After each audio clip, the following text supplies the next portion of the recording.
Hi guys, आज का मेरे यूट्यूब चैनल में बने रहिए। तो गाइस, आज मैं इस परमेश्वर का पुत्र यीशु मसीह के बारे में जानेंगे। जब परमेश्वर का पुत्र था तो यीशु मसीह जगत में आया। जगत में आने के बाद क्या हुआ आप नहीं जानेंगे। यीशु पर बहुत जुल्म हुआ, यीशु को कोड़ा मारे, यीशु को क्रूस पर चढ़ाए। यीशु को यीशु को दुख नहीं हुआ। यीशु मसीह बस क्रूस में चढ़ने के बाद एक ही कुछ बोला, पिता इन सभी को क्षमा करो, ये तुमको नहीं जानते हैं। यीशु मसीह यही बोला, क्योंकि बगल में एक डाकू था। उस डाकू को बोला कि तुम भी 3 दिन के बाद स्वर्ग में होगे। पुनरुत्थान के दिन में यीशु मसीह स्वर्ग में था और उसका एक डाकू था, वो भी स्वर्ग में था। देखो, जब संसार में आया तो यीशु मसीह ने आदम को बनाया। आदम तो धोखा दे दिया, पाप कर दिया। आदम को बोला था कि अच्छा फल खाना, गलत फल हवा ने इसको बहका दिया। और वहाँ पर इब्लिस भी था, शैतान ने इसको बहका दिया, फिर फल को खा दिया। फिर क्या हुआ जानते हैं, पाप बढ़ना स्टार्ट, अगल बगल में लड़ाई स्टार्ट, घराने में लड़ाई स्टार्ट, लड़ने के लिए स्टार्ट होंगे। पड़ोसी से प्रेम नहीं कर रहे थे, दूसरे से बैर रख रहे थे। जब फिर यीशु मसीह ने आदम को श्राप दिया, वो ख़त्म कर दिया, क्योंकि उसने यीशु मसीह भी बहुत दुख हुआ आदम को बनाया। तो आदम को समान नहीं बनना। हमको शैतान तो घेरेगा है, लेकिन हमको ना प्रार्थना में लगे रहना है।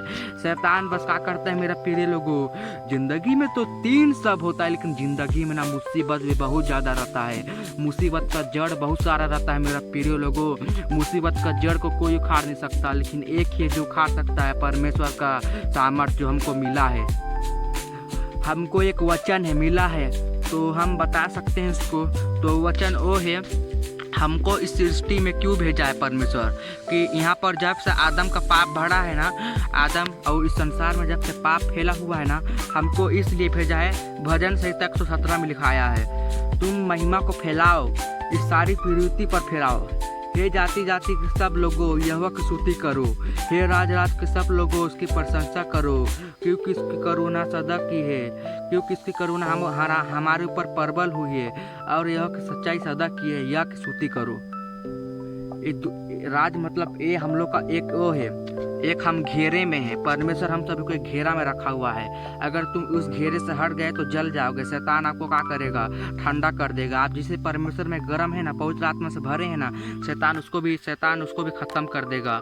तो देखिए, हमको सृष्टि में रहना है तो परमेश्वर का महिमा भी करना है।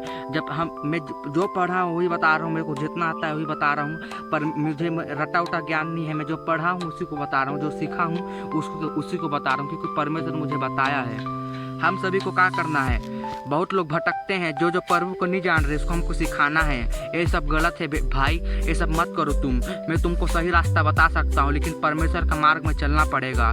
अगर वो अगर प्रभु के बात को समझ जाएगा तो समझ जाओ भी समझ जाएगा। सबसे पहले आपको प्रार्थना करना है उन लोगों के लिए जो गलत चीज़ में खोए हुए हैं। आप सभी को सबसे पहले सिखाना है। आप चुप रहिए। नल बंद करने से नल बंद नहीं हो जाता है, पानी चालू करने से पानी चालू नहीं होता है, लेकिन पानी अगर पाइप से जोड़ोगे तो चल जाएगा, आप मोटर को चालू करेंगे तो पानी चालू हो जाएगा। उसी तरह लोगों को सिखाने के लिए दिमाग चाहिए, परमेश्वर जो दिया है। आप परमेश्वर के बात को मानिए और विश्वास में रहिए, क्योंकि शैतान जब भी चाहे तब भी फाड़ सकता है। लेकिन देखिए, वचन में लिखा हुआ है, उठ यीशु तुझे बुलाता है। जो मुर्दा रहता है ना, यीशु मसीह का बोला लाजर को, उठ जा बेटा। तो क्या हुआ, लाजर उठ गया। उसके बाद अपना माँ के गोद में चल गया। परमेश्वर ना 3 दिन का मुर्दा लाजर को जिया दिया। परमेश्वर का सामर्थ्य, इतना सामर्थ्य कि शैतान को भी बनाया, लेकिन शैतान ऐसा काम किया ना, शैतान बहुत गलत कर दिया। शैतान बोला कि यीशु मसीह को ये बोला, धरती में तो मैं तुम्हारे लोगों को परेशान करूंगा, लेकिन शैतान को हराने के लिए क्या दिया परमेश्वर, बाइबल। और शैतान भी जब दुख तकलीफ में आता है तो किसको याद करता है, कमेंट करिए और बताइए। शैतान किसको याद करता है, परमेश्वर से प्रार्थना करता है। और शैतान, और सबसे ज़्यादा वचन कौन जानता है, सब कमेंट में बताइए। शैतान बहुत वचन डालता है, लेकिन शैतान का नहीं करता है, पालन नहीं करता है। क्यों पालन नहीं करता है, परमेश्वर के भाई को मानना नहीं चाहता, परमेश्वर की सीधी राह में चलना नहीं चाहता।